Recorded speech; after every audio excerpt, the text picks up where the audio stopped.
Bonsoir à tous, bienvenue dans le 1945, nous sommes le lundi 30 juillet, voici les titres. Harcelée et frappée dans la rue à Paris, Marie, 22 ans, a diffusé les images de son agression et témoigne pour que cela cesse. Nous l'avons rencontrée alors que la loi contre les violences sexistes et sexuelles doit être adoptée en fin de semaine. Les galères à la gare Montparnasse vont durer encore quelques jours. L'alimentation électrique est totalement rétablie, mais un tiers du trafic reste perturbé. Toutes les informations pratiques dans ce journal. Des centaines de randonneurs bloqués sur un volcan en Indonésie, dont une trentaine de Français. Ils ont été pris au piège suite au puissant séisme qui a frappé l'île de Lombok et qui a fait au moins 10 morts et 160 blessés. Marcher sur des sentiers en montagne les pieds nus, cette activité fait de plus en plus d'adeptes. Adultes et enfants peuvent se lancer. Cela permet de découvrir la nature autrement et cela offre de nouvelles sensations. Et puis Chico et les Gypsies sont de retour avec un nouvel album, Mi Corazón, Mon Cœur, des reprises des tubes du moment de Kenji Girac à Camila Cabello sur les airs latinos qu'ils maîtrisent si bien. Une jeune femme est devenue le symbole de la violence du harcèlement de rue. Marie, 22 ans, a décidé de témoigner et de montrer les images de l'agression qu'elle a subie la semaine dernière dans la rue, à côté d'un bar parisien. La vidéo a provoqué une vague d'indignation. Une nouvelle loi contre les violences sexuelles et sexistes doit être adoptée en fin de semaine. Céline D'Agostini, Marion Lompageux et Pauline Buisson. Depuis que Marie a publié la vidéo de son agression sur les réseaux sociaux, elle ne cesse de recevoir des messages. Beaucoup pour la soutenir, certains pour l'insulter. Mardi dernier, en fin de journée, la jeune femme rentre chez elle. Tout près d'une terrasse de café, elle croise un homme d'une trentaine d'années qui lui adresse des remarques obscènes. Marie refuse de laisser passer cela et lui répond. Puis la situation s'envenime, l'homme saisit un cendrier et le lance vers elle. Marie l'insulte, l'homme revient et lui assène un coup violent. Je savais qu'il allait me frapper, c'était clair dans sa gestuelle et j'allais pas m'écraser, j'allais pas baisser les yeux ni rien, j'avais la rage, j'avais vraiment... j'avais envie de... Enfin, je voulais dire non, donc j'allais certainement pas m'excuser ou fuir. Certains témoins de la scène réagissent. L'homme finit par quitter les lieux. Le patron du café fournit à Marie ces images, elle porte plainte et diffuse la vidéo qui devient virale. Plus on en parle, plus on dit non, plus ça montre qu'on n'est pas d'accord. Et plus on en parlera, plus les hommes qui se permettent ça comprendront que, enfin j'espère, qu'ils arrêteront. Pour lutter contre les violences sexistes et sexuelles, une loi est en train d'être adoptée. Elle prévoit qu'à partir de l'automne, les commentaires sur le physique, les sifflements, les regards appuyés, les propos sexistes soient punis d'une amende allant de 90 à 750 €. Une nécessité selon Marlène Schiappa pour combattre des comportements devenus quotidiens. L'idée, c'est de pouvoir mettre des amendes dès le début, dès qu'il y a harcèlement de rue. Donc je suis parfaitement consciente qu'il n'y aura pas un policier derrière chaque femme qui est en train d'être entravée et menacée dans l'espace public. Néanmoins, je pense que c'est important que les lois de la République française interdisent clairement le harcèlement de rue. L'agresseur de Marie n'a pour l'heure pas été retrouvé. Le parquet de Paris a ouvert une enquête. 2 hommes se sont évadés de la prison de Colmar la nuit dernière. Ils ont percé le plafond de leur cellule pour filer ensuite par le toit. L'évasion a été constatée au petit matin. Les 2 hommes, âgés d'une trentaine d'années, sont originaires des pays de l'Est. Ils étaient incarcérés pour des faits de vol et ils sont toujours recherchés. Lui s'est évadé de façon spectaculaire début juillet de la prison de Réau en Seine-et-Marne. Redouane Faïd, toujours recherché, a été aperçu mardi dernier à Sarcelles sur les images des caméras de surveillance d'un centre commercial. Aujourd'hui, la ministre de la Justice, Nicole Belloubet, a présenté les conclusions de l'enquête interne sur l'évasion du braqueur. Plusieurs défaillances dans le système de sécurité de l'établissement pénitentiaire ont été pointées. Une conjonction de failles de sécurité qui ont parfaitement été exploitées par un commando aux méthodes paramilitaires.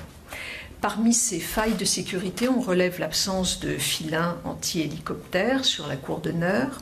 Il faut également ajouter à cela un dispositif d'appel d'urgence défaillant du côté des forces de l'ordre. La ministre a également annoncé que l'administration pénitentiaire allait être réorganisée.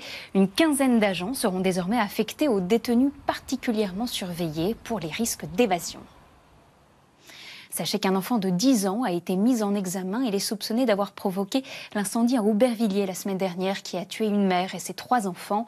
Il aurait joué avec un briquet et mis le feu à un torchon qu'il n'aurait pas réussi à éteindre. L'enfant, trop jeune pour être jugé, a été éloigné de la commune. Les départs en vacances depuis la gare Montparnasse risquent d'être perturbés encore quelques jours. L'alimentation électrique est pleinement rétablie, mais seulement 2/3 des trains prévus au départ ou à l'arrivée de Montparnasse pourront circuler demain. On fait le point sur vos voyages de la semaine avec Marion Lompageux, Linda Kerfa et Pauline Bensassi. À Rennes cet après-midi, ce TGV était l'un des seuls à relier la gare Montparnasse à Paris. Alors pas question de le rater, avec ou sans billet. C'est le premier train qui arrive, on saute dedans. Et puis on ira voir après avec les contrôleurs. Vous avez un billet? Ah bah non, j'ai pas de billet, non, forcément, donc je vais être debout. Car oui, une fois à bord, beaucoup se sont retrouvés coincés dans les couloirs. Regardez, on se retrouve comme dans une ligne RER de la banlieue parisienne. Réservé depuis 3 mois un billet première classe, la mamie assise. Au revoir. Tandis que la galère des voyageurs continuait, les travaux se sont eux poursuivis toute la journée. Le poste électrique de Harcourt, où passe l'électricité en temps normal ayant été ravagé par les flammes, RTE, la société en charge du réseau électrique, a donc mis en place une déviation pour que l'électricité contourne le site incendié, une opération très complexe. Nous avons jour et nuit travaillé pour remettre en situation une alimentation en 63 000 volts, donc c'est pas un courant électrique pour faire marcher un poste radio, hein. C'est quand même quelque chose de conséquent, avec énormément de jonctions sur lesquelles nous avons travaillé minutieusement et nous avons testé toutes ces jonctions, 56 tests, pour être sûr que la liaison tenait. Et là je vous confirme qu'elle tient. L'électricité est donc rétablie. Pour autant, un autre problème subsiste. Le centre de maintenance des TGV ayant lui aussi été impacté par les flammes, de nombreux trains n'ont donc pas pu passer les contrôles techniques obligatoires. Et cette maintenance ayant pris du retard, on a besoin de rattraper ce retard de maintenance avec les rames TGV. Et le temps de rattraper ce retard, ça va prendre quelques jours. Au mieux, le retour à la normale est prévu vendredi. Demain, seuls 2 TGV sur 3 sont maintenus. Les voyageurs dont les trains sont annulés ou ceux qui arriveront à destination avec plus de 3 heures de retard pourront se faire rembourser l'intégralité de leur billet. La canicule qui touche le pays depuis une semaine se déplace vers le sud. 9 départements sont en vigilance orange, ceux de la vallée du Rhône, l'Hérault, les Pyrénées-Orientales et les Alpes-Maritimes. Les températures seront très élevées dans ces régions. 32 degrés sur le littoral, entre 36 et 39 degrés dans les terres. Cette chaleur va durer au moins jusqu'à mercredi. Conséquence de la canicule, mais aussi des orages qui ont éclaté ce week-end. Plusieurs points d'eau en France ont été pollués et ne sont plus accessibles. Remplis de bactéries ou de débris, des espaces de baignade sont fermés depuis plusieurs jours, au grand regret des vacanciers. Rosalie Floutier, Victor Bastard, Peggy Liodono et Ingrid Carré. 28 degrés cet après-midi au bord de ce lac et pourtant, personne dans l'eau. La baignade est interdite. Un petit peu déçu quand même. Je sais pas pourquoi aussi. Je suppose que c'est la chaleur et qu'il y a des microbes ou c'est ça C'est bien ça. Depuis vendredi, le plan d'eau douce est fermé en cause d'un été particulièrement chaud. On a eu d'abord une fréquentation énorme, près de 70 000 visiteurs sur le mois de juillet uniquement.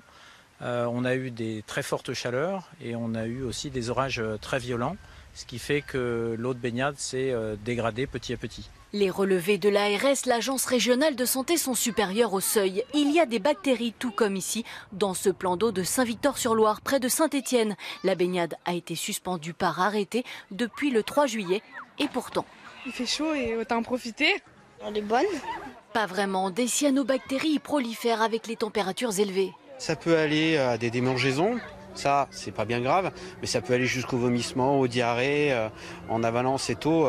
Elle paraît propre comme ça, c'est pas comme les années précédentes, on avait des algues. Et les algues, bon, c'est visible, ça donne pas envie de se baigner. Là, le problème, c'est que ça ne se voit pas. Et de nombreux baigneurs bravent l'interdiction tous les jours, risquant jusqu'à 17 € d'amende.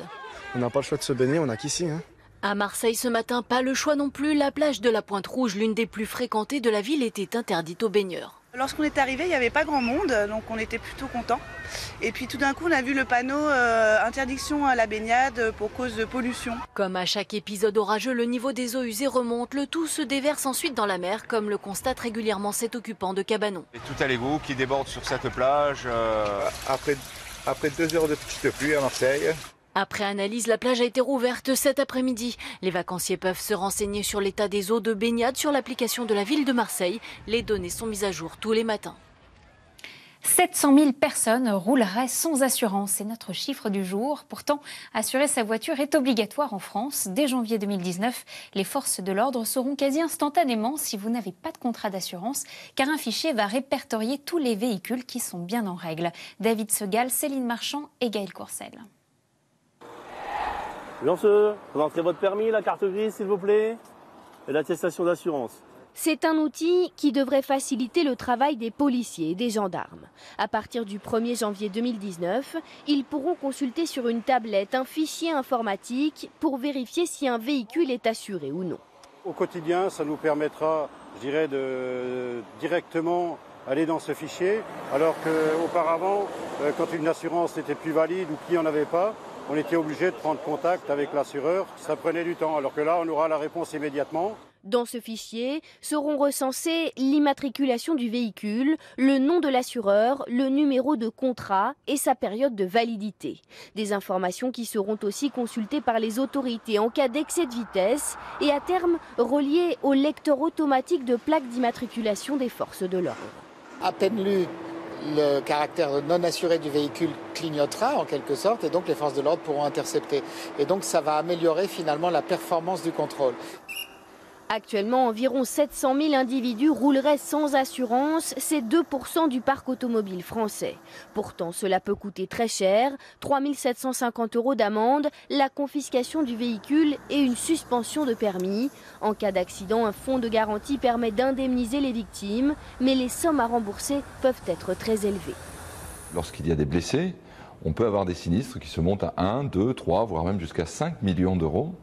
Et dans ces cas-là, le fonds de garantie va se retourner contre le responsable pour lui demander de rembourser cette somme d'argent. En 2016, 235 personnes ont été tuées dans un accident de la route impliquant un véhicule non assuré. C'est 7% de la mortalité routière. Et un mois après, les premiers chiffres commencent à tomber. La limitation de vitesse à 80 km/h sur les routes nationales est entrée en vigueur le 1er juillet. Et depuis cette date, dans le Var, le nombre de flashs des radars aurait doublé. Il aurait triplé en Haute-Loire. Il n'existe pour l'heure aucun bilan national. L'actualité à l'étranger, tout d'abord en Indonésie. Au lieu de tourisme l'été, plus de 500 randonneurs ont été pris au piège sur le mont Rinjani suite à un puissant séisme qui a frappé l'île de Lombok. Les secours sont sur place pour tenter de les évacuer. Parmi eux, beaucoup d'étrangers, dont une trentaine de Français. Le séisme a fait au moins 10 morts, 160 blessés et causé de nombreux dégâts matériels. Geoffrey Marin-Joris. Exténués, traumatisés. Au pied de la montagne, après plusieurs heures de marche, certains sont soutenus pour gagner le poste avancé où sont distribués vivres et boissons. D'autres, touchés, sont évacués en ambulance. Restent les plus chanceux, comme Charlotte, randonneuse française indemne et marquée à vie après sa tentative de gravir le deuxième plus haut volcan d'Indonésie.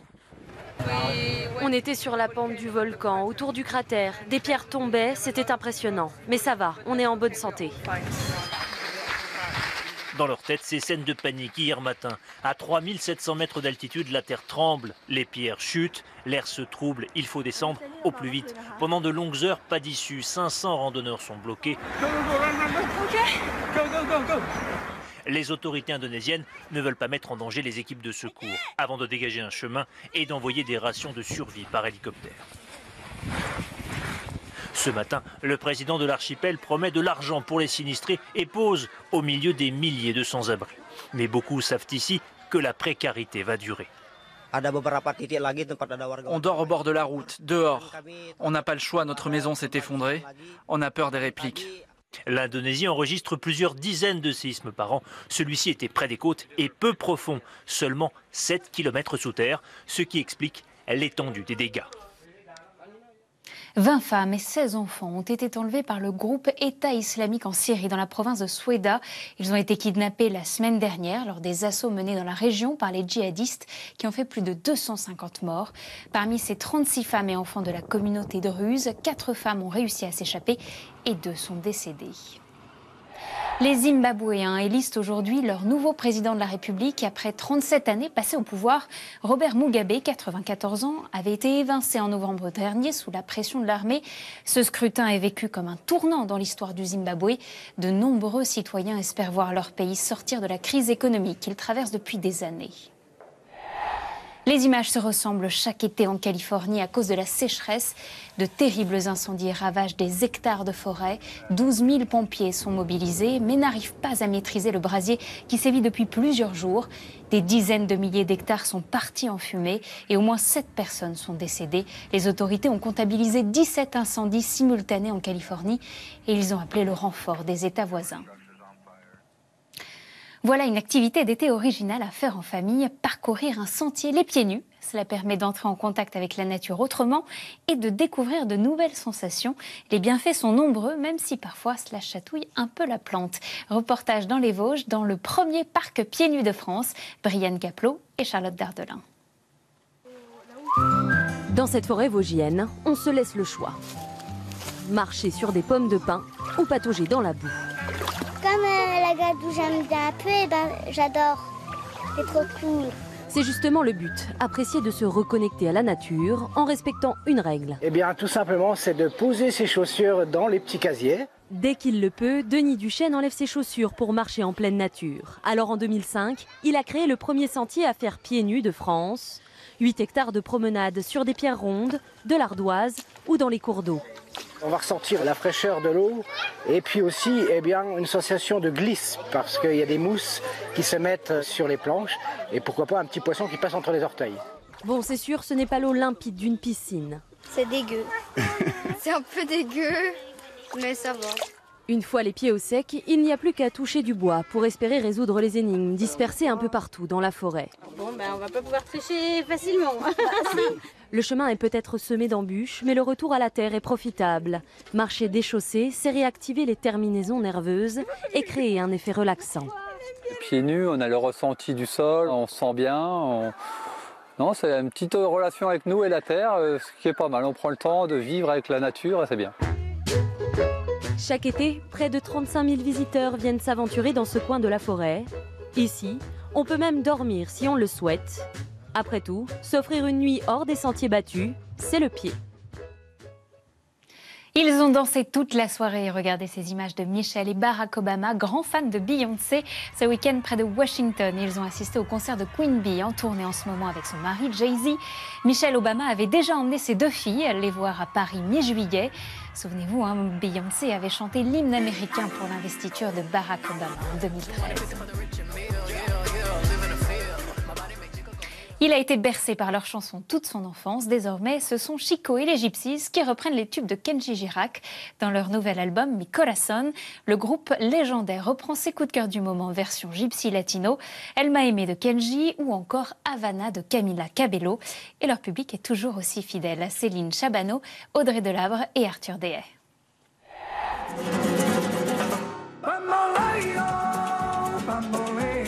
1988, les doigts grattent, les mains claquent, les pieds tapent. 30 ans plus tard, le décor est sensiblement le même. Le style gypsy se repère facilement, mais tendez l'oreille, il y a autre chose à reconnaître.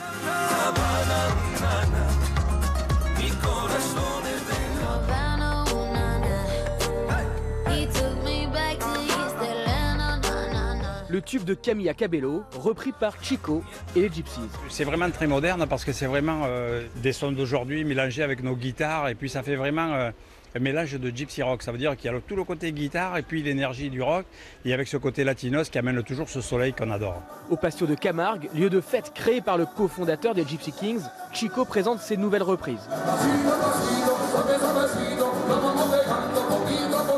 Dans l'album sont mangés à la sauce Gypsy, Vianney, Stromae, Adele ou encore Kenji Girac. J'y repense à me rendre malade et toutes les nuits j'espère retrouver la raison. Moi je suis ravi parce que Kenji c'est quand même un personnage, un artiste qui s'est révélé grâce à nos chansons. Et bien dans notre album aujourd'hui on a voulu lui faire un clin d'œil et on a repris Elle m'a aimé. Et je crois que c'est un bel échange. Elle m'a aimé de tout son amour, de tout son cœur. Une tournée les fera voyager en Chine, au Japon, en Allemagne, puis c'est un album de composition qui sortira en fin d'année. Après 40 ans de carrière, 20 millions de disques vendus, Chico et ses acolytes ont encore beaucoup d'énergie à partager. Elle qui ne rêvait que d'amour, j'avais son cœur entre les mains. C'est la fin de cette édition. Merci à tous d'avoir été avec nous. Tout de suite, un point complet sur la météo et votre série En famille. Ce soir, à 21h, le film culte Mamma Mia, avec les tubes inoubliables de ABBA. Pour l'information, demain, vous retrouvez Laurie Desorguères à 12h45 et je serai avec vous à 19h45. Passez une excellente soirée sur M6. À demain.